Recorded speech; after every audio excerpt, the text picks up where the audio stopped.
may muntag mga palangga nga pisata.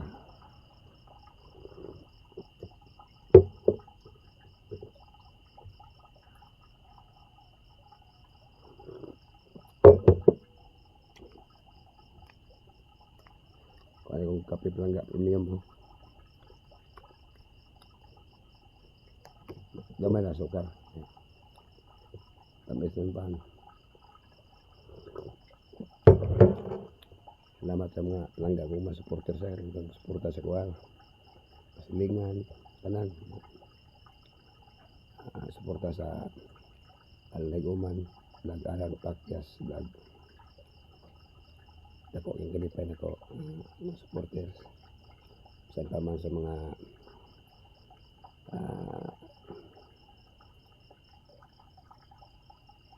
tanang mga kasakit na problema niagi sa ko, no?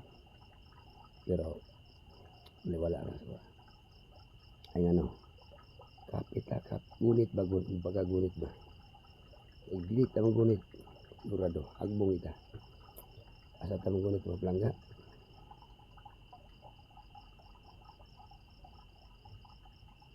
Dili ato, di ta mamuhi ha, dili ta mamuhi. Once ka mamuhi ta, tugpag ta kada ubos. Salamat sa naglantaw yung idol sa kanginan Alan Daguman, Alan Pakyas Vlog. Diyaw karon sa barangay Gatungan. Dili ko nag-stay sa akong dating amigo sa bata. Kay naam say dako-dakong kuan diri lote ba. 100 square meter. Ya, nasa mga 5 kabalay po niya diri. Ayan siya diri gamay medyo landong man. Diri una ko magkuan. Nakita na ko sa area daghan ko may mo dapit diri. Ubos ani niya. Ano na sapa naman to. Dito ko sa among lugar magbuhat ko mga kamada ng mga social media. Bana mga motor lagi langgam kampat niya. Dili may pagkaon ba niya. Wala pa ko'y cameraman, wala pa tigkap-kap.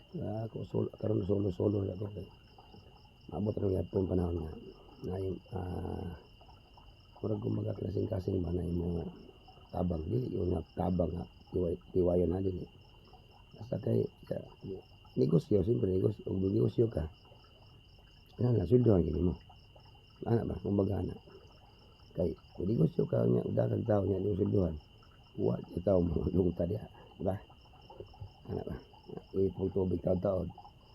Maglungag ko. Salamat sa paglantaw. God bless us all. Balik ng Diyos. Ang